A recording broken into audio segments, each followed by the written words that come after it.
ტროას ეპოსი არ არის უბრალო ამბავი ომის შესახებ, იგი დასავლური ცივილიზაციის ერთ-ერთი ქვაკუთხედია, რომელმაც თითქმის 3000 წლეულის განმავლობაში განსაზღვრული გავლენა მოახდინა ლიტერატურაზე, ხელოვნებაზე და ფილოსოფიაზე, ასევე კულტურულ იდენტობაზე. იგი არსებობს მითოსის, ისტორიისა და ლიტერატურის გზაჯვარედინზე. სტატუსი, რომელიც დღემდე კვებავს მისდამი დაუცხრომელ ინტერესს, ამ ეპოსის ცენტრში დგას მუდმივი, თითქმის არქეტიპული დაძაბულობა, მეცნიერებისა და მოყვარულების დაუღალავის სწრაფვა, ჰომეროსის უკვდავი სტრიქონების მიღმა აღმოაჩინონ ისტორიული სინამდვილე, რომელიც შესაძლოა ამ ლეგენდას დაედო საფუძვლად. მოვლენები, რომლებმაც შთააგონა ეპოსი, გვიანი ბრინჯაოს ხანის ბინდში თავსდება, იმპერიებისა და ურთიერთდაკავშირებული კულტურების ეპოქაში.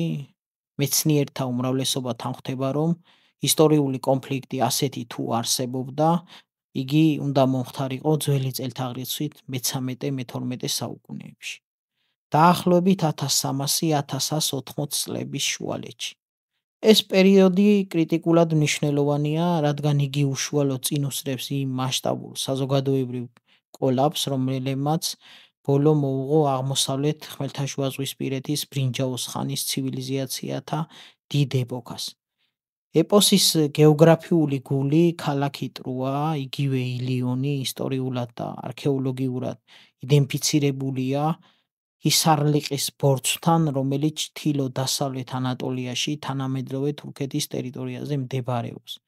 მისი სტრატეგიული მდებარეობა დარდანელის სრუტე, ანუ ეს ანტიკური ჰელესპონტია, სწორედ ამ სრუტის სადარაჯოზე იყო, რომელიც ეგეოსისა და შავი ზღვების დამაკავშირებელ საზღვაო დერეფანს წარმოადგენს, ხაზს უსვამს მის ისტორიულ მნიშვნელობას და სთავაზობს ომის გაცილებით უფრო ხელშეშახებ მიზეზს, ვიდრე დედოფლის მოტაცება იყო. ტროას ეპოსის ძალაუფლება მისი ისტორიული სიზუსტეში კი არ მდგომარეობს, არამედ მის ფუნქციაში, როგორც კულტურული მეხსიერების ფენომენისა. ჰომეროსი, რომელიც სავარაუდოდ ძველი წელთაღრიცხვით მე-8 საუკუნეში მოღვაწეობდა, თავის პოემებს ქმნიდა ომის სავარაუდო თარიღიდან რამდენიმე საუკუნის შემდეგ. ეს შუალედი ცნობილია როგორც ბერძნული ბნელი ხანები. ხასიათდებოდა დამწერლობის დაკარგვითა და მიკენური სასახლეების ცენტრალიზებული სისტემის კოლაფსით. შესაბამისად, ილია და ოდესეა არ არის თანამედროვეს მიერ შექმნილი ქრონიკა, არამედ ხანგრძლივი ზეპირი ტრადიციის კულმინაციაა, რომელიც საუკუნეების განმავლობაში ინახავდა, ალამაზებდა და ახლებურად განმარტავდა გმირთა ეპოქის ამბებს. ამგვარად, ეპოსი უფრო ნაკლებად არის ისტორიული ჩანაწერი და უფრო მეტად აღორძინებული საზოგადოების მიერ შექმნილი ფუძემდებლური ტექსტი, რომლის მიზანიც იყო საკუთარი თავისთვის დიდებული, ერთიანი წარსულის შექმნა, იმ მონუმენტური ნანგრევების ახსნა, რომლებსაც ისინი გარშემო ხედავდნენ, და საერთოდ ელინური იდენტობის ჩამოყალიბება. ნამდვილი ტროას ძიება არსებითად ამ კონსტრუირებული მეხსიერების ფესვების ძიება. მოგესალმებით, მოკლედ, შესავალში ჩვენ უკვე თქვით თუ რაზედაც ვისაუბრებთ. ეხლა კი ჩვენ შევეხებით უშუალოდ ტროას როგორც ისტორიული ქალაქის არსებობას. მოგიყვებით იმ ეპოს, იმ მითს, რაც ჰომეროსმა დაწერა და გავაცნობთ მრავალჯერ გაცნობილ ამ საგას ფართო აუდიტორიას. ტროას ეპოსის გასააზრებლად აუცილებელია იმ ისტორიული ლანდშაფტის გაგება, რომელშიც ეს დრამა გათამაშდა. ეს იყო გვიანი ბრინჯაოს ხანის სამყარო, ძლევამოსილი ქალაქების, მეომარი კულტურებისა და რთული საერთაშორისო ურთიერთობების ეპოქა, რომელიც დიდი კატაკლიზმების ზღვარზე იდგა. ეპოსში აღწერილი ბერძნები, იგივე აქაველები, ისტორიული მიკენური ცივილიზაციის მატარებლები იყვნენ, რომელიც მატერიკულ საბერძნეთში დაახლოებით ძველი წელთაღრიცხვით 1600-1100 წლებში ბატონობდნენ. მიკენური სამყარო არ იყო ერთიანი იმპერია, იგი წარმოადგენდა დამოუკიდებელი გამაგრებული ქალაქ-სახელმწიფოების ქსელს, როგორებიც იყო მიკენი, პილოსი, თებე, ტირინთი. თითოეულ ამ ცენტრს მართავდა მეფე, რომელსაც ბეხაზოვანი დამწერლობის ფირფიტები მოიხსენიებენ როგორც ტერმინით ვანაქსი. ეს საკმაოდ რთული ბიუროკრატიული იერარქიის სათავეში მდგომი პიროვნებები იყვნენ, რომელიც სასახლიდან აკონტროლებდა ეკონომიკურ ყველა სფეროს, სოფლის მეურნეობას, ხელოსნებას, საგარეო ვაჭრობას თუ სხვა. საზოგადოება მკაცრად იერარქიული იყო, ელიტა შეადგენდა მეომართა არისტოკრატია, რომლის სტატუსი და სიმდიდრე სამხედრო ძლიერებასა და მიწათმფლობელობას ემყარებოდა, ეკონომიკის საფუძველს სოფლის მეურნეობა, კერძოდ ზეთის, ყურძენი, ხორბალის სხვა სასოფლო-სამეურნეო ნაწარმის მოყვანა იყო. თუმცა მიკენელები ასევე დახელოვნებულები იყვნენ ზღვაოსნობაში და ვაჭრობაში. მათ კერამიკა, განსაკუთრებით კი სურნელოვანი ზეთის და სხვა დამახასიათებელი ფორმის ჭურჭლები მთელ ხმელთაშუაზღვისპირეთში იყო გავრცელებული, რაც ფართო სავაჭრო ქსელის არსებობაზე მიუთითებს. მინოსური კრეტისგან განსხვავებით, რომელიც უმეტესწილად მშვიდობიანი სავაჭრო ცივილიზაცია იყო, მიკენელები დაპყრობლები იყვნენ, მათი კულტურა გამსჭვალული იყო სამხედრო სულისკვეთებით, შახტურ სამარხებში აღმოჩენილია იარაღის სიუხვე, საბრძოლო სცენების გამოსახულებები ფრესკებსა და ჭურჭელზე და რაც მთავარია, მათი ქალაქების გარშემო აღმართული ციკლოპური ზღუდეები. აშკარად მიუთითებს საზოგადოებაზე, რომელიც მუდმივად მზად იყო ომისთვის. ელიტარული მეომრები იყვნენ თავისთავად, მათ ჰქონდათ ბრინჯაოს იარაღები, რომელიცაც საკმაოდ მოწესრიგებული, ჰქონდათ ბრინჯაოს აბჯარი და თავისთავად ჰყავდათ საბრძოლო ეტლები. იმავე პერიოდში ანატოლიის ნახევარკუნძულზე დომინირებდა ხეთების იმპერია, რომელიც ეგვიპტის ახალი სამეფოს ტორსწორი გეოპოლიტიკური ძალა იყო. ტროა, რომელიც ხეთურ წყაროებში სავარაუდოდ ვილუსას სამეფოს სახელით მოიხსენიება, ამ რთულ პოლიტიკურ თამაშში მნიშვნელოვან როლს ასრულებდა. იგი მდებარეობდა ხეთებისა და მიკენური სამყაროს გავლენის სფეროების საზღვარზე, რაც მას ერთდროულად სტრატეგიულად ხელსაყრელ და სახიფათო მდგომარეობაშიდაც აყენებდა თავისთავად. ხეთური არქივებიდან ირკვევა, რომ ვილუსა ხან ხეთების ვასალი იყო, ხან კი დამოუკიდებელი პოლიტიკას ატარებდა, რაც რეგიონში მუდმივ დაძაბულების წყაროს წარმოქმნიდა რა ფაქტობრივად. ტროას ომი ეპოქა ემთხვევა გვიან ბრინჯაოს ხანის კოლაფს, დაახლოებით ძველი წელთაღრიცხვით 1200 წლები. ამ პერიოდში დაიწყო. ეს იყო სისტემური კრიზისის პერიოდი, რომელიც გამოწვეული იყო მრავალი ურთიერთდაკავშირებული ფაქტორით, კლიმატის ცვლილება, ხანგრძლივი გვალვები მაგალითად, სავაჭრო გზების მოშლა, შიდა აჯანყებები, იდუმალებით მოცული ზღვის ხალხები, ვიცით ეს კიმერიელები და სკვითები და ასე შემდეგ, მასშტაბური მიგრაციები და თავდასხმები, ამ ფაქტორებმა შეარყია და საბოლოოდ დაანგრია აღმოსავლეთ ხმელთაშუაზღვისპირეთის დიდი იმპერიები, ჭყალებში თავისთავად ეს იყო რეგიონალური იმპერიები და არა იმ სახის, რაც შემდეგ საუკუნეებში ვიცით ჩვენ. მათ შორის ხეთების და მიკენელების ცივილიზაცია სწორედ ამ პროცესებმა შეიწირა. ამ კონტექსტში ტროას ომი, თუ კი იგი ისტორიულად შედგა, არ იყო იზოლირებული გმირული კონფლიქტი, იგი სავარაუდოდ წარმოადგენდა როგორც სიმპტომს, ასევე კატალიზატორს ამ გლობალური კოლაფსისა. გვიანი ბრინჯაოს ხანის ეკონომიკები სასიცოცხლოდ იყო დამოკიდებული საერთაშორისო ვაჭრობაზე, განსაკუთრებით კი ისეთ სტრატეგიულ რესურსებზე, როგორიცაა კალა, სპილენძი, ბრინჯაოს წარმოებისთვის, ხო ვიცით რომ კალას ამატებდნენ სპილენძს და იღებდნენ ბრინჯაოს ან დარიშხანს საქართველოში. მაგალითად, სწორედ ამ პრინციპით იღებდნენ მტკვარ-არაქსის კულტურის პერიოდში და როდესაც უკვე კალის შემოტანა გახდა შესაძლებელი გახდა, უკვე სპილენძს ამატებდნენ კალას და ასე იღებდნენ ბრინჯაოს. ტროა სტრატეგიული დებარეობას მას შავი ზღვისაკენ მიმავალ სავაჭრო გზების კარიბჭედ აქცევდა ფაქტობრივად. კლიმატური სტრესისა და საზოგადოებრივის არასტაბილური პირობებში კონტროლი ისეთივე სიცოცხლო სავაჭრო კვანძზე, როგორიც იყო ტროას ქალაქი, ფაქტობრივად ეს გადარჩენის საკითხი იყო, ისეთ საზღვაო ძალისთვის, როგორიც მიკენელები იყვნენ. შესაბამისად, ომი შესაძლოა ყოფილიყო არა იმდენად ღირსების აღდგენის აქტი, რაც ჩვენ ვიცით ჰომეროსიდან, არამედ რეალურად რამდენად სასოწარკვეთილი ბრძოლა რესურსებისთვის.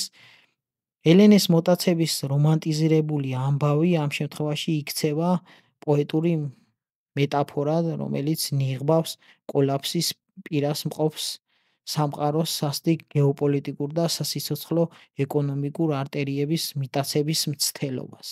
ჩვენ როდესაც საუბარი გვაქვს პროაზე, აუცილებლად უნდა შევეხოთ თავისთავად მითს და ასევე ჰომეროსის იმ პოემებს, რაც მან დაგვიტოვა და შემოგრჩა დღევანდელ ეპოქაში, სხვანაირად უბრალოდ არ შეიძლება და ამიტომ უნდა განვიხილოთ სწორედ მისი უკტავი პოემა ილიადა და დავიწყოთ თხრობა სწორედ აქედან.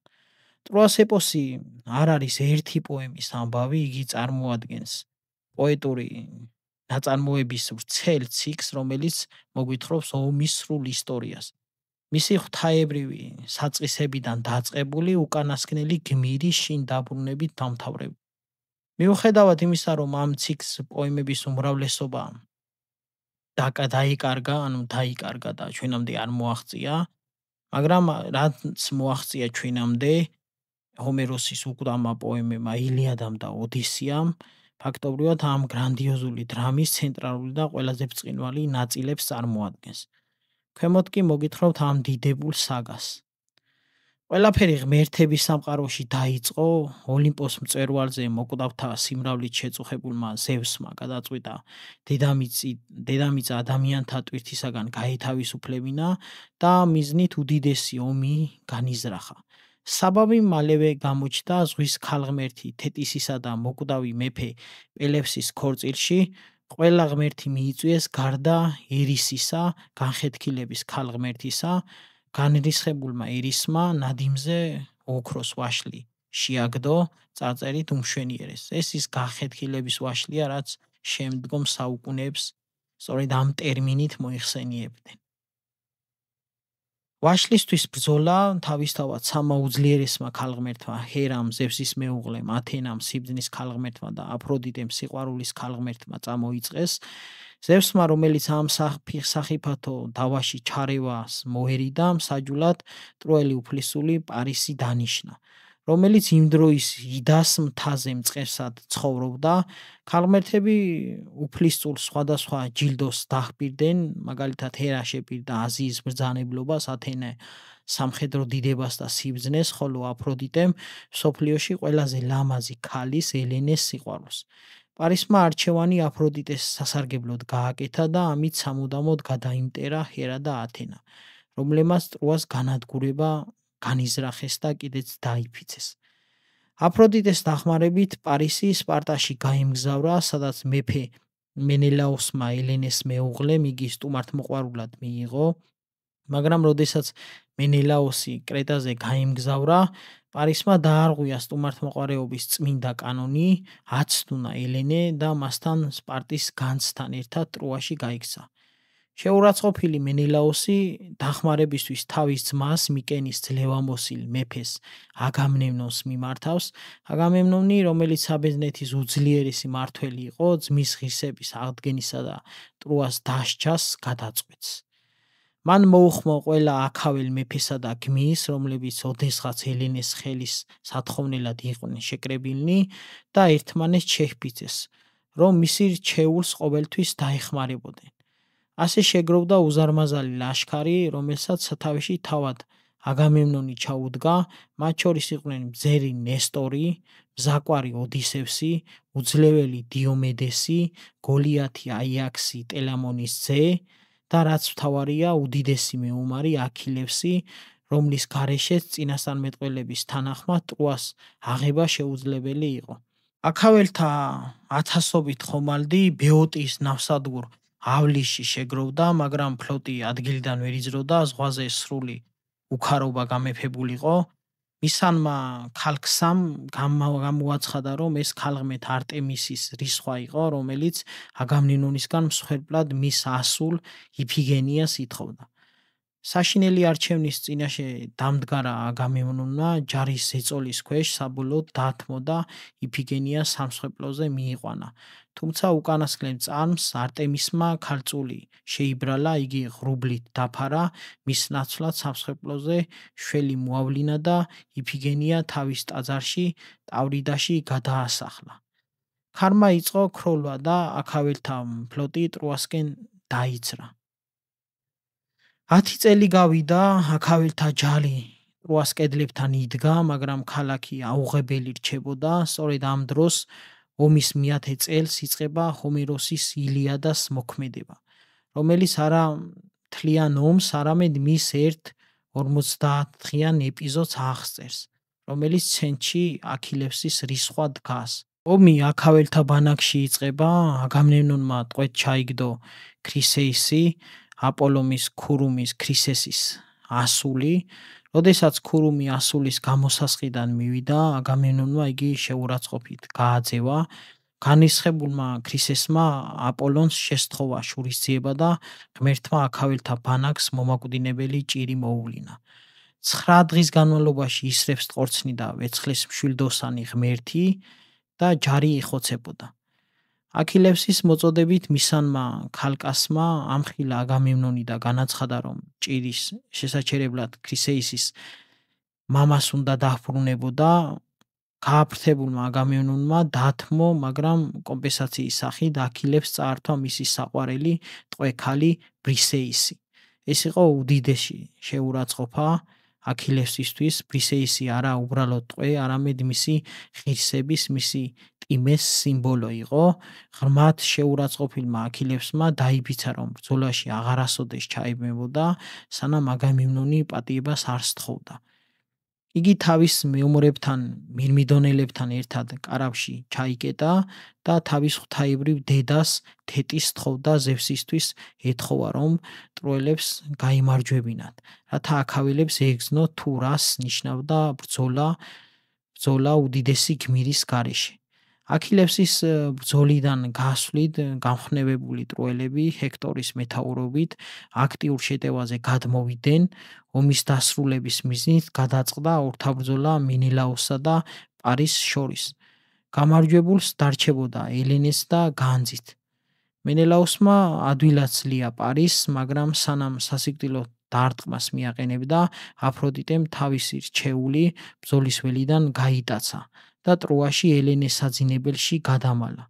ზავი დაირღვა, როდესაც ტროელებმა მშვიდოსანმა პანდაროსმა ათენას წაქეზებით მენელაოს ისარი ესლოლა და დაჭრა და თავისთავად ბრძოლა განახლდა. ამ დღეებში განსაკუთრებით გამოიჩინა თავი აქაველმა გმირმა დიომედესმა, ათენისგან შთაგონებულმა. მან საოცარი სიმამაცი გამოავლინა, დაჭრა თვით ღმერთები აფროდიტე და არესი, რომლებიც ტროელებს ეხმარებოდნენ. მაგრამ საერთო სურათი აქაველთათვის მძიმე იყო. ზევსი ასრულებდა თეთრისთვის მიცემულ პირობას. ტროელებმა ჰექტორის წინამძღოლობით აქაველები უკუაგდეს. მათ ბანაკში შეიჭრნენ და ხომალდების დაწვის პირას მიიყვანეს. ამ კრიტიკულ მომენტში აგამემნონმა გააცნობიერა თავის შეცდომა. აქილევსთან ელჩობა გააგზავნა ოდისევსის, აიაქსისა და ფენიქსის შემადგენლობით. იგი აქილევსს სთავაზობდა ბრძოლაში დაბრუნებას, უთვალავ ძღვენს და თავის ერთ-ერთ ასულის ხელს. მაგრამ აქილევსი გული კვლავ რისხვით იყო სავსე. მან უარყო შემოთავაზება და განაცხადა, რომ ბრძოლაში მხოლოდ მაშინ დაბრუნდებოდა, თუ კი ჰექტორი მის საკუთარ ხომალდებს მიადგებოდა. მდგომარეობა უიმედო ხდებოდა, როდესაც ტროელებმა პირველი ხომალდს ცეცხლი წაუკიდეს აქილევსის უახლოესმა მეგობარმა და თანამებრძოლმა პატროკლემ. ვეღარ მოითმინა, მან აქილევსს თხოვა მიეცა მისთვის თავის საჭურველი და მირმიდონელთა ჯარი, რათა ტროელები უკუეგდოთ. აქილევსი დათანხმდა, მაგრამ მკაცრად გააფრთხილა, რომ მხოლოდ ხომალდები დაიცვათ და ტროას კედლებამდე არ მისულიყენ. აქილევსის აბჯარში გამოწყობილი პატროკლეს გამოჩენამ აქაველები გაამხნევა და ტროელები შეაშინა. პატროკლემ მტრის რიგში პანიკა დათესა, მოკლა ზევსის შვილი ლიკიელთა მეფე სარპედონი და ტროელები ქალაქისკენ გარეკა. მაგრამ ბრძოლის შინით გატაცებულმა მან დაივიწყა აქილევსის გაფრთხილება, ტროას კედლებთან მას ჯერ აპოლონმა დაარტყა და განაიარაღა, შემდეგ ტროელმა ეფორბოსმა დაჭრა, ბოლოს კი ჰექტორმა მოუსწრაფა სიცოცხლე. ჰექტორმა მას აქილევსის ღვთაებრივი საჭურველი გახადა, სასტიკი ბრძოლა გაიმართა პატროკლეს ცხედრისთვის, რომელიც აქაველებმა მენელაოსისა და აიაქსის ძალისხმევით ძლივს გამოგლიჯეს მტერს ხელიდან. პატროკლეს სიკვდილის ამბავი აქილევსის უსაზღრო მწუხარებაში ჩააგდო, მისი სხვა აგამემნონის მიმართ ახლა ჰექტორისადმი შურისძიების დაუოკებელი წყურვილად იქცა. იგი შეურიგდა აგამემნონს, დედამისმა თეტისმა ღმერთმჭედელ ჰეფესტოს მისთვის ახალი საოცარი საჭურველი გამოაჭედინა, რომელიც ფარზე მთელი სამყარო იყო გამოსახული, რომლის ფარზე.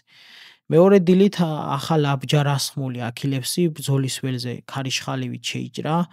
მის გამოჩენამ ტროელთათვის განკითხვის დღეს ნიშნავდა. მან უმოწყალოდ ჯლიტა მტერი, მდინარე სკამანდროს ტროელთა სისხლითა და გვამებით აავსო. ტროელები პანიკურად გარბოდენ ქალაქის კედლებს მიღმა. მხოლოდ ჰექტორი დარჩა გარეთ, რომელმაც გადაწყვიტა პირისპირ შებრძოლებოდა აქილევსს და ტროას ბედი გადაეწყვიტა. როდესაც აქილევსი მიუახლოვდა ჰექტორს, წამიერად სიმამაცე მომტყუნა და გაიქცა.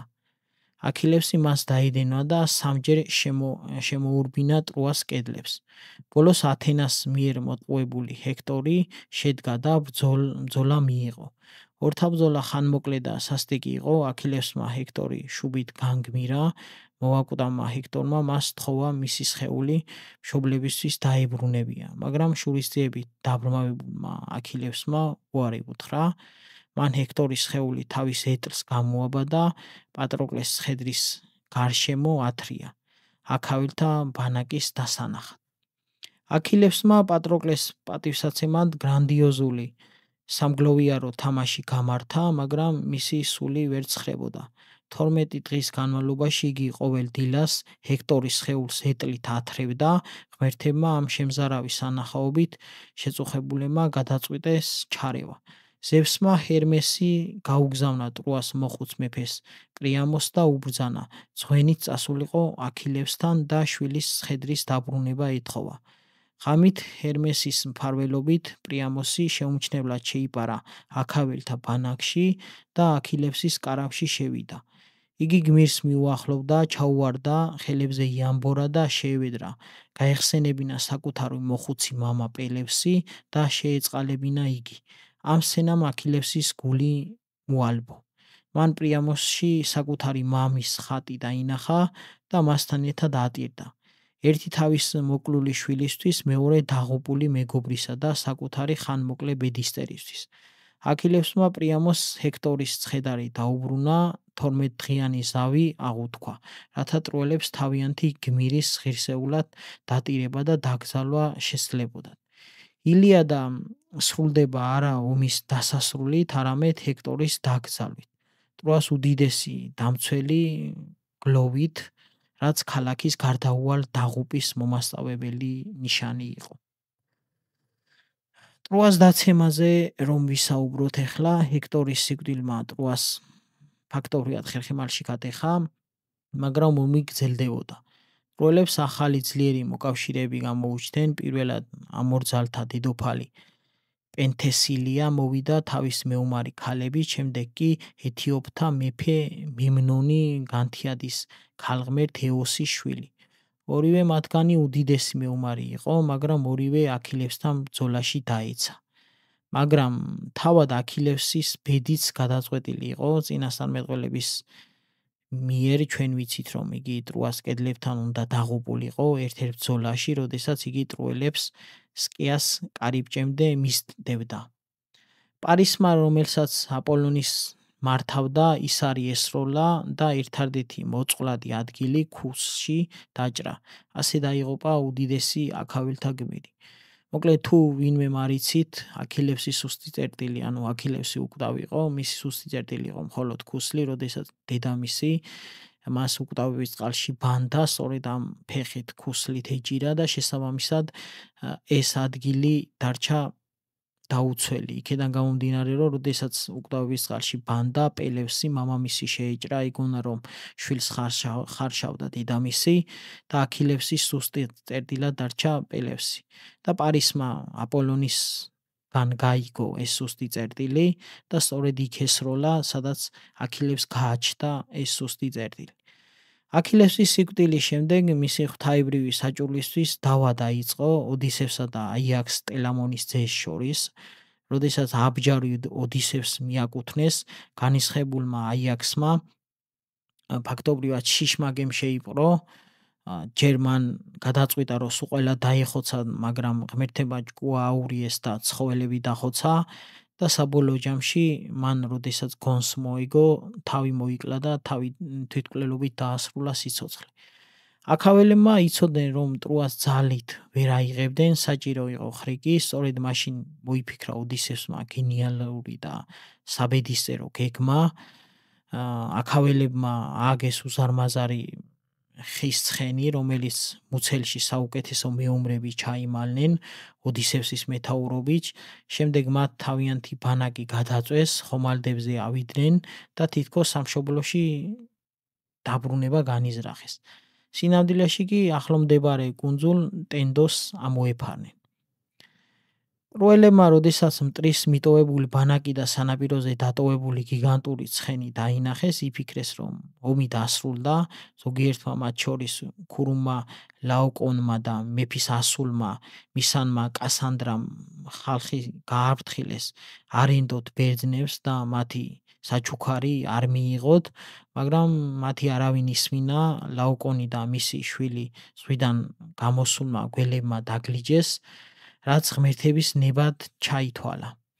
გახარებულმა ტროელებმა ქალაქის კედლის ნაწილი ჩამოანგრიეს, ანუ ეს ცხენი მაღალი იყო სპეციალურად, ისე გააკეთეს და იძულებული გახდა ზედანაწილის, ალაყაფის ზედანაწილის მონგრევა, რომ ეს ცხენი შეტეულიყო. იმ ღამეს, როდესაც დაღლილი და გამარჯვებით გაბრუებული ტროა ღრმა ძილში იყო, ცხენიდან გადმოსულმა აქაველებმა ქალაქის კარიბჭე გააღეს, კუნძულიდან დაბრუნებულ ჯარს გზა გაუხსნეს, დაიწყო ტროას უკანასკნელი საშინელი ღამე. აქაველები 10 წლიანი ალყით გამწარებულები არავის ინდობდნენ, მათ მოკლეს მეფე პრიამოსი, რომელიც ზევსის სამსხვერპლოსთან ეძებდა შველას. ჰექტორის მცირეწლოვანი ვაჟი ასტინაქსი გალავნიდან გადმოაგდეს, რათა შურისმაძიებელი არ გაზრდილიყო. ტროელი ქალები, მათ შორის დედოფალი ჰეკაბე, ანდრომაქე და კასანდრა დაატყვევეს და მონებად გაინაწილეს. ქალაქი გაძარცვეს, გადაწვეს და მიწასთან გაასწორეს. ტროას განადგურება აქაველთათვის ტრიუმფი უნდა ყოფილიყო, მაგრამ იგი მრავალი მათგანისთვის ახალი უბედურების დასაწყისი გახდა. ქალაქის აღებისას ჩადენილი სისასტიკითა და ღმერთების ტაძრის შებრალისთვის მათ ოლიმპიური რისხვა დაიმსახურეს და მათი შინ დაბრუნება ხანგრძლივი და სახიფათო აღმოჩნდა. აიაქს იოლის ძის ხომალდი ათენამ დაშალა. თავად აგამემნონი, როდესაც მიკენში დაბრუნდა, ვერაგურად მოკლა საკუთარმა ცოლმა კლისტემესტრამ და მისმა საყვარელმა ეგისთოსმა, ვითომ შურისძიების მიზნით იბიგენიეს მსხვერპლად შეწურისთვის, მაგრამ თავისთავად ეს არაფერ შუაში არ იყო, რადგან მისი ცოლი კლიტემესტრა უკვე სხვას ეკუთვნოდა, მას საყვარელი ყავდა ეგისთოსი და შესაბამისად აგამემნონი ზედმეტი იყო ამ შემთხვევაში. რაც შეეხება მენელაოს და ელენეს, მრავალწლიანი ხეტიალის შემდეგ ძლივს დაბრუნდნენ სპარტაში, მაგრამ ყველაზე გრძელი და რთული გზა ოდისევს ერგო. პოსეიდონის რისხვის გამო მისი შინდაბრუნება 10 წელი გაგრძელდა. ეს იყო წარმოუდგენელი თავგადასავლებით სავსე მოგზაურობა, რომელიც ჰომეროსმა თავის მეორე დიდებულ პოემაში ოდისეაში აღწერა. ოდისევსის დაბრუნებითა და ითაკაზე წესრიგის აღდგენით სრულდება ტროას ომის გრანდიოზული ეპიკური ციკლი. ტროას ეპოსი მიუხედავად მისი მითოლოგიური ხასიათისა ასახავს გვიან ბრინჯაოს ხანის რეალურ სამყაროს, მატერიალურ და სულიერ ასპექტებს. არქეოლოგიური აღმოჩენები მიკენში, ტროაში გვიჩვენებს იმ ფიზიკურ გარემოს, რომელშიც ეპოსის გმირები შეიძლებოდა ყოფილიყვნენ ეცხოვრათ და ებრძოლათ.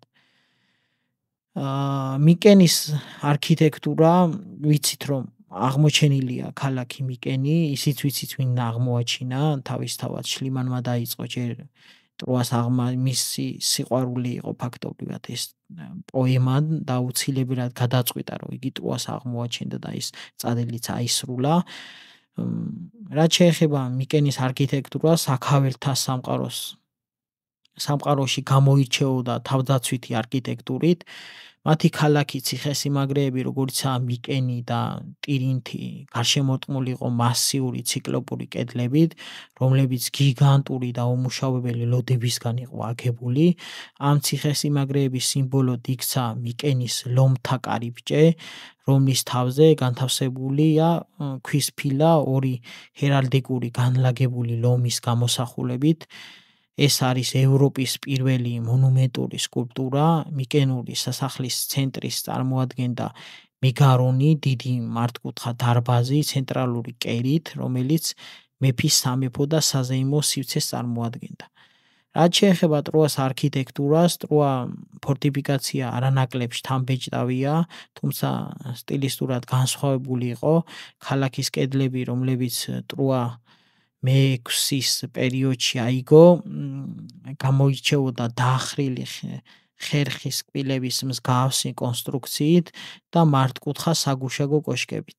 თანამედროვე არქეოლოგიამ დაადგინა, რომ ტროა არ იყო მხოლოდ პატარა ციტადელი, მას ჰქონდა ვრცელი დაგეგმარებული ქვედა ქალაქი, რომელიც ციტადელის გარს ერტყა და მას მნიშვნელოვანი რეგიონალური ცენტრად აქცევდა. მიკენური სასახლეები წარმოადგენდა არა მხოლოდ სამხედრო და ადმინისტრაციულ, არამედ ეკონომიკურ ცენტრებსაც. სასახლეების კონტროლქვეშ მყოფი სახელოსნოებში აწარმოებდნენ მაღალი ხარისხის პროდუქციას, სუნელოვან ზეთებს, ქსოვილებს, იარაღს, სამკაულებს და დახვეწილ კერამიკას, როგორიცაა ცნობილი საწმისებური დოქები. ტროას ქვედა ქალაქში ასევე აღმოჩენილია არტეფაქტები, მათ შორის მერექსის ნიჟარები, რომლებიც ძვირფასი მეწამული საღებავის დასამზადებლად გამოიყენებოდა. ეს მიუთითებს განვითარებულ ხელოვნებაზე. ადგილობრივი ანატოლიური ნაცრისფერი კერამიკის გვერდით იმპორტირებული მიკენური ჭურჭლებიც არსებობდა, რაც ქალაქის აქტიურ ჩართულობაზე მიანიშნებს საერთაშორისო ვაჭრობაში. ეხლა რომ შევეხოთ რწმენა და წარმოდგენაზე, ეპოსის ორივე მხარეს აქაველებსა და ტროელებს ერთი და იმევე ოლიმპიური პანთეონის თაყვანისმცემლად წარმოგვიჩენს ჰომეროსი.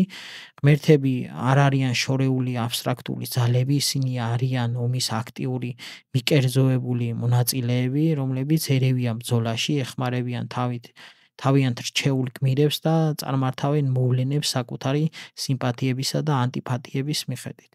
ეს ღმერთების პირდაპირი ჩარევა, ანუ თემოქია, ეპოსის ერთ-ერთი ცენტრალური ელემენტია, თუმცა ლიტერატურული სურათი მკვეთრად განსხვავდება არქეოლოგიური რეალობისგან.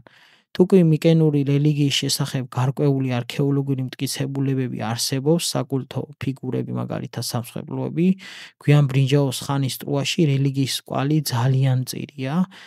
ათენას დიდებული ტაძარი, რომელიც ჰომეროსთან არის ნახსენები, სინამდვილეში გაცილებით გვიანდელ ელინისტურ ეპოქაშია აგებული. ბერძნულ ქალაქს ეკუთვნოდა, რომელიც ძველი ქალაქის ნანგრევებზე იყო აშენებული. ეპოში აღწერილი მატერიალური კულტურა თავისთავად წარმოადგენს ერთგვარ ანაქრონისტულ ნაზავს, რაც ზეპირი გადმოცემის ხანგრძლივ პროცესს ასახავს, მაგალითად ეპოში გმირები უმეტესად ბრინჯაოს იარაღს იყენებენ, რაც შეესაბამება ბრინჯაოს ხანის რეალობას, თუმცა პოემებში ზოგჯერ იარაღისა და ინსტრუმენტისთვის ნახსენებია რკინაც, ანუ მეტალი, რომელიც ფართოდ მხოლოდ ბრინჯაოს ხანის კოლაფსის შემდეგ გავრცელდა. საბრძოლო ეტლების გამოყენება ბრინჯაოს ხანის ელიტარული სამხედრო პრაქტიკის ანარეკლია, მაგრამ მათი გამოყენების ხერხი ეპოში როგორც საბრძოლო წყლებში ტაქსი, საიდანაც გმირი გადმოდის და ფეხით იბრძვის, უფრო მეტად ასახავს იმას, თუ როგორი წარმოდგენა ჰქონდათ მათ გამოყენების გვიანდელ ეპოქაში. რკინის ხანის ბერძნები და არა იმას, თუ როგორ იყენებდნენ რეალურად მათ ხეთები, ეგვიპტელები, მასიური დამტყმელი ძალას წარმოადგენდა ფაქტობრივად ეს ეტლები.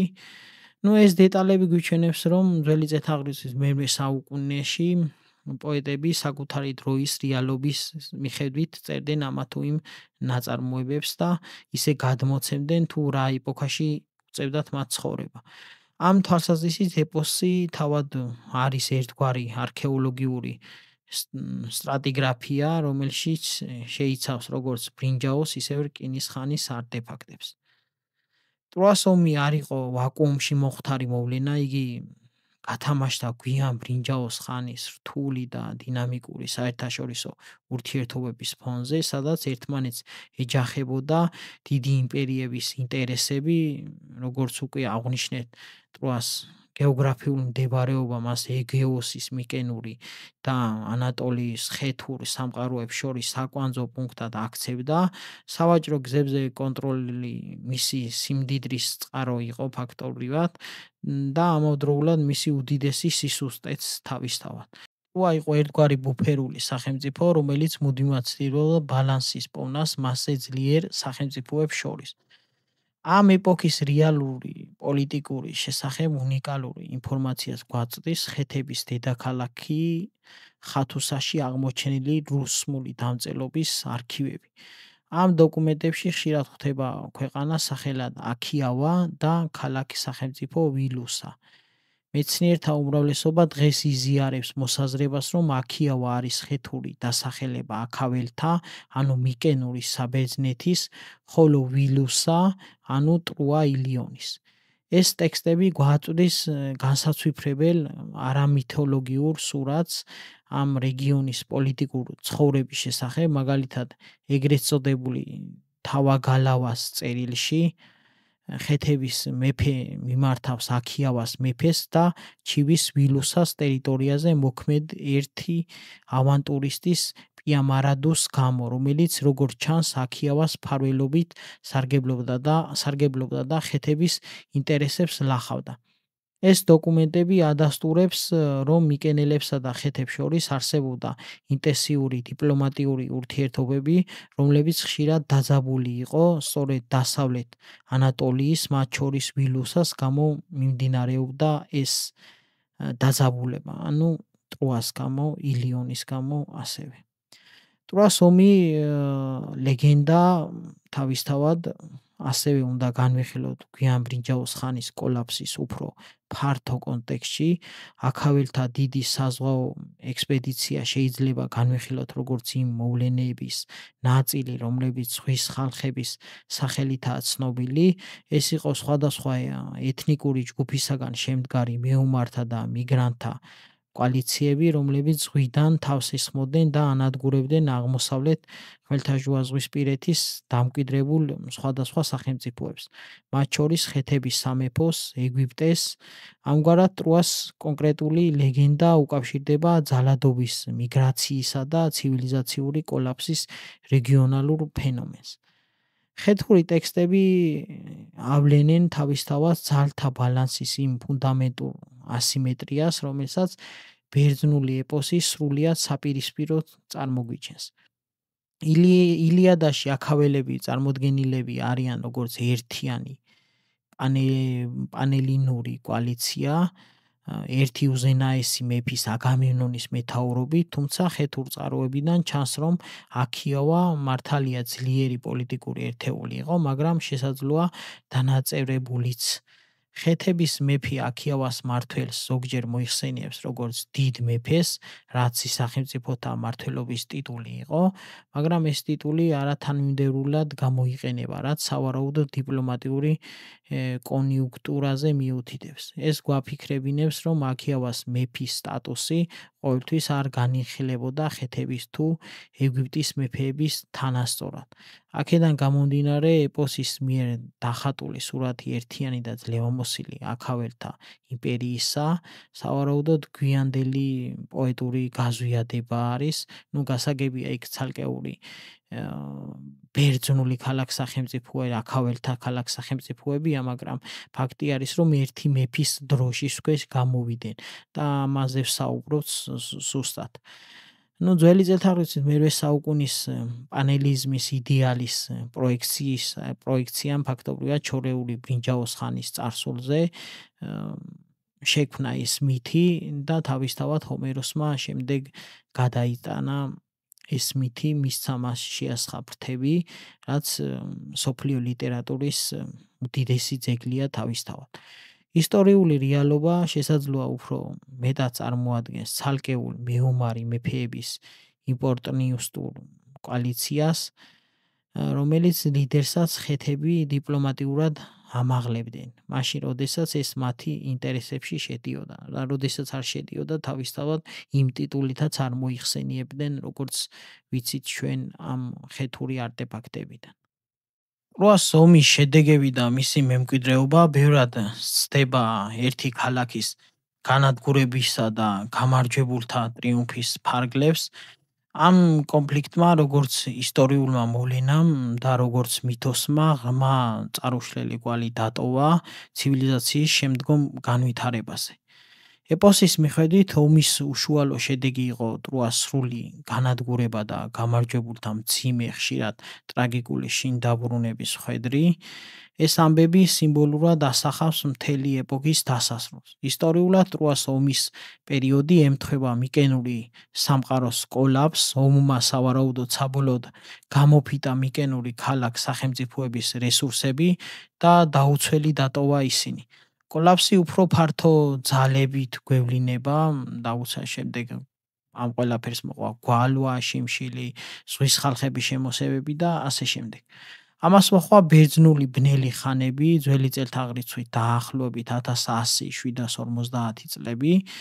ამ პერიოდში ფაქტობრივად, რომელიც ხასიათდებოდა მოსახლეობის მკვეთრი შემცირებით და სასახლე ცენტრების განადგურებით, ბეხაზოვანი დამწერლობის დაკარგვით და მატერიალური კულტურის დონის დაქვეითებით. ამ თვალსაზრისით ტროას ეპოსის ამ საზოგადოებრივი ტრამვის ერთგვარი ფუძემდებლური მითად იქცა, რომელიც დაკარგული ოქროს ხანის გმირული, მაგრამ ტრაგიკული ამბავს მოგვითხრობს. მიუხედავად იმისა, რომ ომმა მიკენური სამყარო დაასუსტა და შემდეგ დასასრული დააჩქარა, მისი მითოლოგიური ანარეკლი ელინური იდენტობის ქვაკუთხედად იქცა. ტროას ომი იყო საერთო პანელინური ამბავი, რომელიც აერთიანებდა განსხვავებულ ბერძნულ ქალაქ-სახელმწიფოებს, სთავაზობდა მათ საერთო გმირულ წარსულს და ფუძემდებლურ ტექსტს განათლების, პოლიტიკური და ხელოვნებისთვის. ფაქტობრივად ეს პოემები იყო განცდა, რომ ოდესღაც ეს ბერძნული სახელმწიფოები ერთად იბრძოდნენ და საერთო ინტერესებს აჩენდა თავისთავად. ჩვენ ბერძნული სახელმწიფოების ერთად ბრძოლას შემდეგაც ვნახავთ ელინისტურ ხანაში, მაგრამ ეს სხვა თემაა და სხვა დროს ვისაუბრებთ ამ თემაზე. ათენელი ტრაგიკოსები ესქილე, სოფოკლე და ივრიპიდე მუდმივად უბრუნდებოდნენ მის თემებს და პერსონაჟებს, რათა გამოეკვლიათ ადამიანური ბუნების, სამართლიანობისა და ღმერთების და მოკვდავების ურთიერთობის მარადიული საკითხები. ალექსანდრე მაკედონელი სანამ აზიაში გადავიდო და სპარსელების წინააღმდეგ სალაშქროდ, ტროას ეწვია, რათა პატივი მიეგო თავის მითიური წინაპრის აქილევსის საფლავისთვის. მისთვის ტროას ომი იყო ისტორიული პრეცედენტი ევროპისა და აზიის დაპირისპირების ფაქტობრივად. მემკვიდრეობა რომში შიდაც ჰქონდა თავისთავად ამ ეპოსს, ტროას მითი რომის იმპერიაში შეითვისეს ფაქტობრივად და რადიკალურად გარდაქმნეს ვერგილიუსის ენეიდას მეშვეობით, პირველი დევნილი გმირი ენიასის ამბავი, რომელმაც იტალიაში ახალი სამშობლო დაარსა, რომის ეროვნული ეპოსად იქცა. ამ ნარატივმა რომ საშუალება მისცა შეექმნა საკუთარი საბერძნეთისაგან განსხვავებული, მაგრამ არანაკლებ ძველი და გმირული იდენტობა, რომაელები იყვნენ არა გამარჯვებული ბერძნების, არამედ კეთილშობილი და დამარცხებული ტროელების შთამომავლები. ეს არის ტროას ეპოსის ყველაზე ღრმა და პარადოქსული მემკვიდრეობა. ამბავი იმის შესახებ, თუ როგორ შეიძლება სრულად დამარცხება გარდაიქმნას ტრიუმფალურ ფუძემდებლურ მითად. ტროელებმა განიცადეს აბსოლუტური კატასტროფული მარცხი, მათი ქალაქი გადაწვეს, გაანადგურეს, კაცები დახოცეს, ქალები დაიმონეს. ჩვეულებრივ ეს ისტორიაში მათი ამბის დასასრული უნდა ყოფილიყო. თუმცა რომაელებმა ვერგილიუსის წყალობით მოახდინეს ამ ნარატივის კოპტაცია, ისინი საკუთარ თავს აიგივებდნენ არა გამარჯვებულებთან, არამედ დამარცხებულებთან, ენიასის თავიანთ წინაპრად გამოაცხადებით ფაქტობრივად ამას მიანიშნებდა. მათ ტროას დაცემა აქციეს არა დასასრულად, არამედ აუცილებელ ტრაგედიად, რომელსაც უფრო დიადი ცივილიზაცია უნდა შეექმნა რომის სახით და რომის დაბადება მოყვებოდა ტროას დაქცევას. ენიასის ღვთისმოსაობა დაუპირისპირდა ბერძნების ქედმაღლობას. ეს იყო კულტურული მითვისებისა და რებრენდინგის უძლიერესი აქტი, რომელიც გვიჩვენებს, რომ ნარატივის ძალაუფლება დამოკიდებული არა მხოლოდ იმაზე, თუ ვინ იგებს ომს, არამედ იმაზე, თუ ვინ ყვება მის ამბავს შემდგომ. ტროამ წააგო ომი, მაგრამ მოიგო მემკვიდრეობა, რადგან რომის იმპერიის სიმბოლური წინაპრად იქცა ფაქტობრივად. ტროას ეპოსის გავლენა დღემდე გრძელდება და ალბათ არც არასდროს არ შეწყდება. მისი თემები რისხვის დამანგრეველი ძალა, მოვალეობისა და ოჯახის კონფლიქტი, სიყვარული, დანაკარგი და ომის ადამიანური ფასი მარადიულია. შუა საუკუნეების სარაინდო რომანებიდან დაწყებული შექსპირის ტროილუისი, კრესიდათი და თანამედროვე ლიტერატურითა და კინემატოგრაფიით დამთავრებული ტროას ამბავი კვლავ რჩება შთაგონების უშრეთ წყაროდ, რომელიც კაცობრიობას საკუთარი თავის შეცნობისკენ მოუწოდებს და თავისთავად შეცნობაში ეხმარება. ტროას ეპოსი, როგორც ისტორიული და ლიტერატურული ფენომენის შესწავლა, ეფუძნება სამ ძირითად წყაროს. ეს არის თავისთავად პირველი ლიტერატურული ტრადიციული წყარო, არქეოლოგიური მტკიცებულებებსა და გარეწერილობის წყაროებს. ამ სამ ნაკადის სინთეზი გვაძლევს ყველაზე სრულყოფილ, თუმცა კვლავ ფრაგმენტულ სურათს. ილია და ოდისეა წარმოადგენს ჩვენ ძირითად ყველაზე სრულყოფილ და ლიტერატურულ წყაროს, თუმცა მათი როგორც ისტორიული დოკუმენტად გამოყენება არ შეიძლება, იქედან გამომდინარე, რომ ეს ლიტერატურული წყაროა და დაიწერა 5 საუკუნის შემდეგ, დაახლოებით ძველი წელთაღრიცხვის მერვე საუკუნეში. შესაბამისად, ჰომეროსის პოემები არ მოგვითხრობს ომის სრულ ისტორიას.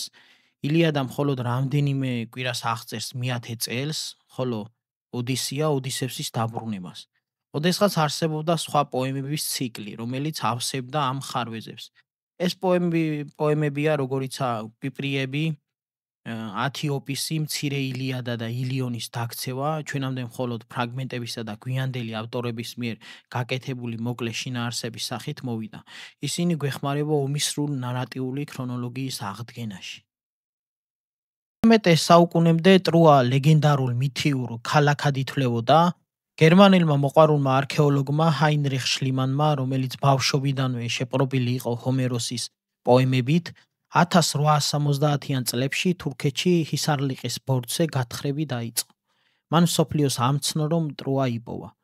შლიმანის როლი გარდამტეხი იყო, მან დაამტკიცა, რომ ეპოსს რეალური გეოგრაფიული და ისტორიული საფუძველი შეიძლება ჰქონოდა, თუმცა მისი მეთოდები არამეცნიერული და ხშირად დამანგრეველი იყო. მან შეცნობით მიიჩნია გაცილებით ძველი ტროას მეორე ფენაში აღმოჩენილი განძი პრიამოსის განძად, გათხრებისას გაანადგურა ის ფენები, რომლებიც სინამდვილეში ომის პერიოდს ეკუთვნოდა. შლიმანის შემდეგ პროფესიონალმა არქეოლოგებმა, როგორიც იყვნენ ვილჰელმ დერფელდი, კარლ ბლეგინი, მანფრედ კორფანი და სხვები, მეცნიერული მეთოდებით შეისწავლეს ისარლიყის ბორცვი, რთული სტრატოგრაფია, რომელიც 9 ძირითად ქალაქს და 40-ზე მეტ სამშენებლო ფენას მოიცავს. მათ დაადგინეს, რომ ჰომეროსის ეპოქას ყველაზე მეტად შეესაბამება ორი ფენა, ანუ ტროას მე-6 და ტროას მე-7 ფენა. ეს არის ტროას არქეოლოგიის ცენტრალური საკითხი. ტროას მე-6 ფენა დაახლოებით ძველი წელთაღრიცხვით 1750-1300 წლებში პერიოდს მოიცავს. იყო მდიდარი და ძლევამოსილი ქალაქი, შთამბეჭდავი ციტადელით, დიდებული კედლებითა და ვრცელი ქვედა ქალაქით, რაც კარგად შეესაბამება ჰომეროსის მიერ აღწერილ დიდებულ ტროას. თუმცა ამ ფენის ნგრევის მიზეზად სავარაუდოდ ძლიერი მიწისძვრა სახელდება და არა ომი. რაც შეეხება ტროა მე-7-ს ფენას, ანუ ძველი წელთაღრიცხვით 1300-1180 წლებს მოიცავდა, აშენდა ტროას, ანუ ეს მე-6 ფენაში აშენდა ახალი ქალაქი, ძველი ქალაქის ნანგრევებზე. იგი უფრო ღარიბი და მჭიდროდ დასახლებული ჩანს, თითქოს ქალაქი ალყისთვის ემზადებოდა, რაც მთავარია ამ ფენაში აშკარად ხანძრისა და ძალადობრივი ნგრევის კვალია, რაც ომზე მიუთითებს. დღეს გავრცელებული მოსაზრებით ტროას ომის ლეგენდა სავარაუდოდ წარმოადგენს ამ ორი პერიოდის მოვლენების შერწყმულ კომპოზიციურ მეხსიერებას, ანუ მახსოვრობას, როგორც ტროას მე-6 ფენის დიდებაზე, ასევე ტროას მე-7 ფენის ძალადობრივ აღსასრულზე. როგორც ზემოთ აღვნიშნეთ, ხეთების იმპერიის არქივები ერთადერთი თანადროული გარე წერილობითი წყაროა, რომელიც სავარაუდოდ ეხება კონფლიქტის მთავარ მოქმედ პირებს, აქიავას და ვილუსას, ანუ მიკენელებს და ტროას. ხსენება ამ დოკუმენტებში ადასტურებს, რომ დასავლეთ ანატოლიაში ძველი წელთაღრიცხვით მე-13 საუკუნეში ნამდვილად იყო გეოპოლიტიკური დაპირისპირების არენა. ჩვენ ქვემოთ შეგვიძლია ამ ორი განსხვავებული წყაროების სინქრონიზაციის მცდელობა მოვახდინოთ, რათა ნათლად გამოჩნდეს თუ როგორ ემთხვევა ან სცდება ერთმანეთს არქეოლოგიური, ისტორიული და ლიტერატურული ქრონოლოგიები. მაგალითად, ძველი წელთაღრიცხვით 1300 წელს, ანუ ტროას მე-6 ფენაში, ნგრევა სავარაუდოდ მიწისძვრით, ხეთური წყაროებში აქ უკვე აქიავასა და ვილუსას შორის ურთიერთობების დაძაბვაზე საუბრობს. ჰომეროსი კი ჰომეროსამდე თქმულებების ფორმალირების საწყის ეტაპზეა აქ საუბარი. რაც შეეხება ძველი წელთაღრიცხვის 1250-1180 წლებში, ეს უკვე ტროას მე-7 ფენაა, მჭიდროდ დასახლებული ნგრევა ხანძრითა და ომებით. ამ შემთხვევაში უკვე ხეთური წყაროები აქტიურ დიპლომატიურ და სამხედრო კონფლიქტებზე საუბრობენ. რაც შეეხება ჰომეროსი, ტროას ომის შესახებ ლეგენდების ძირითად ბირთვის ჩამოყალიბებაზეა მის ნაწარმოებში საუბარი.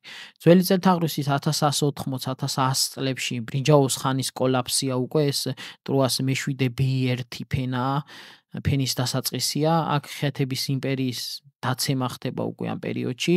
რაც შეეხება ჰომეროსის ნაწარმოებში, გმირთა შინ დაბრუნების ისტორიას ეხება უკვე ეს პერიოდი. ძველი წელთაღრიცხვის 800-700 წლები, ეს უკვე ტროას მერვე ბერძნული დასახლებაა. ის ძველი ტროა ფაქტობრივად წარსულს ჩაბარდა. ამ შემთხვევაში ხეთების იმპერია აღარ არსებობს და აღარც წყაროები გვაქვს და ზეპირი ტრადიციების მიხედვით ჰომეროსი ამ პერიოდში დაახლოებით ქმნის მის უკრავ პოემებს, ილიადას და ოდისეას. მოკლედ ეს ერთმანეთს შეპირისპირებული სხვადასხვა წყაროების თემა აშკარად აჩვენებს, რომ ტროას ომი არა ერთი კონკრეტულ დროში მომხდარი მოვლენა, არამედ რთული ისტორიული ლიტერატურული ფენომენია. იგი ვიზუალურად წარმოაჩენს იმ დიდ ქრონოლოგიურ დაშორებას, რომელიც არსებობს არქეოლოგიურ ნგრევის ფენებსა და ილიადას, ანუ როგორც ნაწარმოების შექმნას შორის, რაც კიდევ ერთხელ ამყარებს კულტურულ მეხსიერების კონცეფციას. თემას ძირითადად ჩვენ აქ ვამთავრებთ, მაგრამ სანამ დასკვნაზე გადავალთ, აუცილებელია ცოტა რამ ვისაუბროთ ტროას აღმოჩენელზე, ჰაინრიხ შლიმანზე და მოდი განვიხილოთ, ვინ იყო ეს პიროვნება. არქეოლოგიის ისტორიაში ცოტა ისეთი რომანტიკული და ამავდროულად წინააღმდეგობრივი ფიგურა, როგორიც ჰაინრიხ შლიმანია. იგი არ იყო კაბინეტის მეცნიერი, იგი იყო მეოცნებე, ავანტირისტი და დაუცხრომელი ენერგიის მქონე ადამიანი, რომლის ბავშვობის ოცნებამ სამუდამოდ შეცვალა ჩვენი წარმოდგენა ანტიკურ სამყაროს შესახებ. მისი ცხოვრება არის ნებისყოფის, მიზანდასახულობის და ჰომეროსის ეპოსისადმი უსაზრო სიყვარულის საოცარი მაგალითი. იოჰან ლუდვიგ ჰაინრიხ იულიუს შლიმანი დაიბადა 1822 წლის 6 იანვარს გერმანიის პატარ ქალაქ ნოინბურგში, ღარიბი პასტორის ოჯახში. მისი ბავშვობა არ ყოფილა მდიდარი მატერიალურად, მაგრამ იგი სავსე იყო მითებითა და ლეგენდებით. მამა მას ხშირად უკითხავდა ჰომეროსის უკვდავ პოემებს, სწორედ ამან ჩაუყარა საფუძველი იმ გადაცებას, რომელმაც მთელი მისი ცხოვრება განსაზღვრა. გადმოცემის თანახმად, როდესაც 7 წლის ჰაინრიხ ილიონის ცეცხლმოკიდებულ კედლების სურათი დაინახა, მან მამას განუცხადა, რომ ასეთი დიდებული ქალაქი უკალოდ ვერ გაქრებოდა და როდესაც გაიზრდებოდა, აუცილებლად იპოვიდა ტროას. ეს ბავშვური განცხადება მისი ცხოვრების მთავარ მისიად იქცა. ოჯახის სიღარიბის გამო შლიმანმა 14 წლის ასაკში სკოლა მიატოვა და მუშაობა პატარა დუქანში დაიწყო.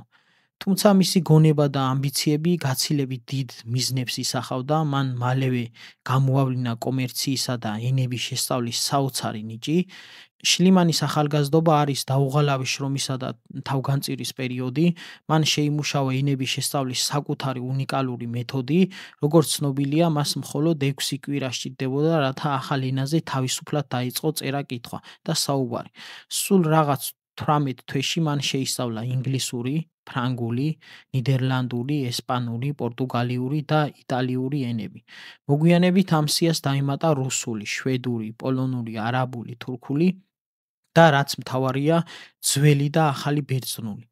საბოლოო ჯამში იგი 20-მდე ენას ფლობდა. ენების ცოდნამ მას გზა გაუხსნა საერთაშორისო ვაჭრობაში. იგი გადავიდა რუსეთში, სადაც ფანტასტიკური კომერციული წარმატებას მიაღწია. შლიმანი გახდა მილიონერი, სანქტ-პეტერბურგის საიმპერატორო ბანკის დირექტორი და რუსეთის საპატიო მოქალაქე.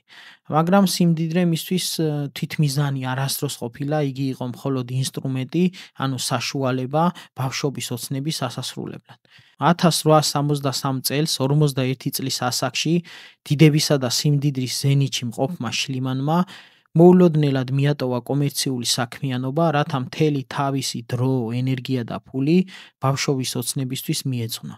იმ დროისთვის აკადემიური სამყარო ტროას ომს მითად, პოეტურ გამოგონებად მიიჩნევდა. მეცნიერთა მცირე ნაწილი, რომელიც ქალაქის რეალურად არსებობას უშვებდა, მის სავარაუდო ადგილმდებარეობას თურქეთის სოფელ ბუნაბარში მიდამოებში ასახელებდა.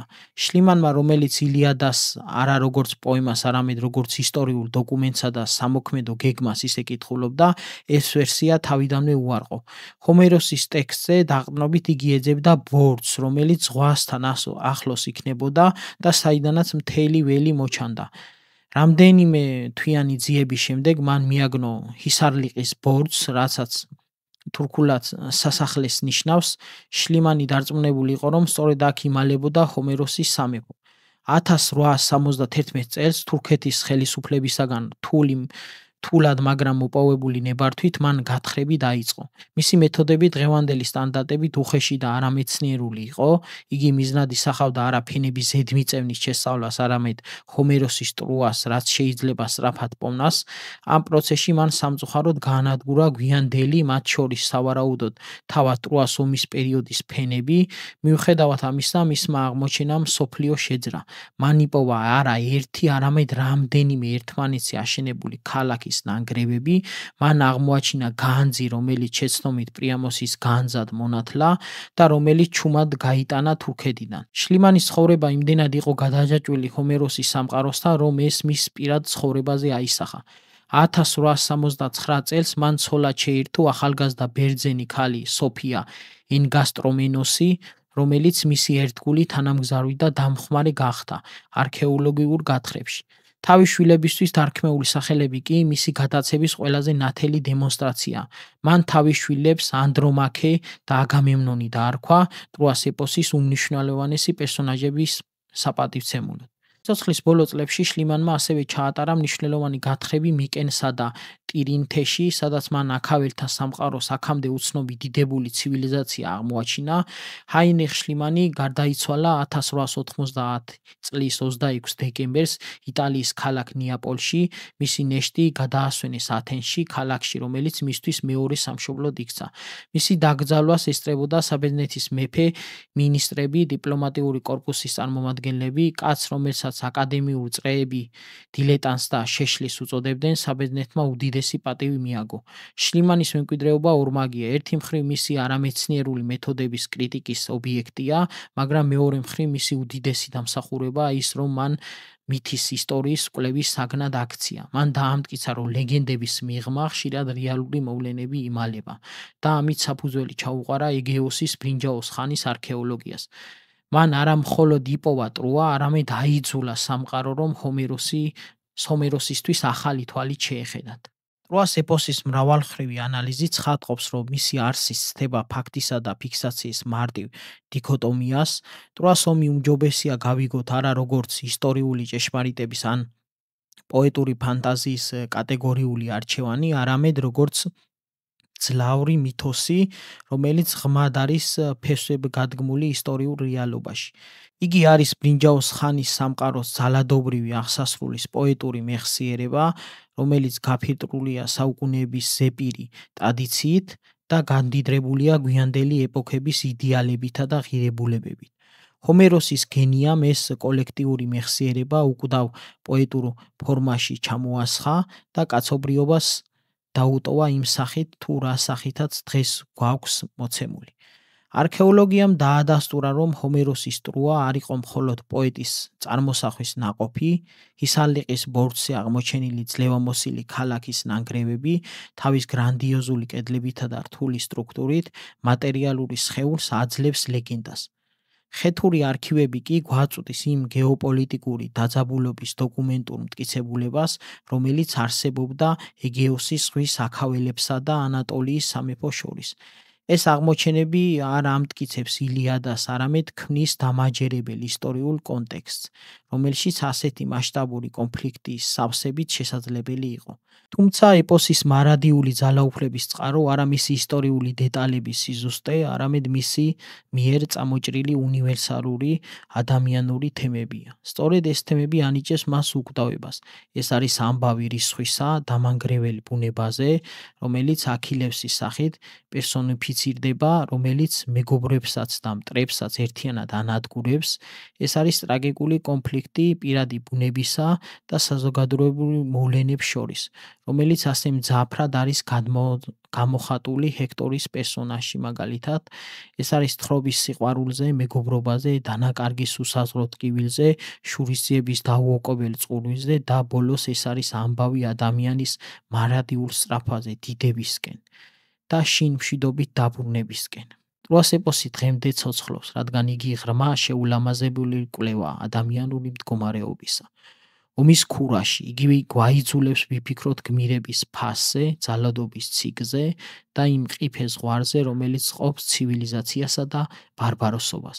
სანამ კაცობრიობა იარსებებს და სანამ კითხვები აქტუალური იქნება, მანამდე იარსებებს აქილევსის რისხვისა, ჰექტორის ვაჟკაცობისა და ტროას დაცემის უკვდავი ლეგენდა. დღეს კი თემას აქ დავასრულებ.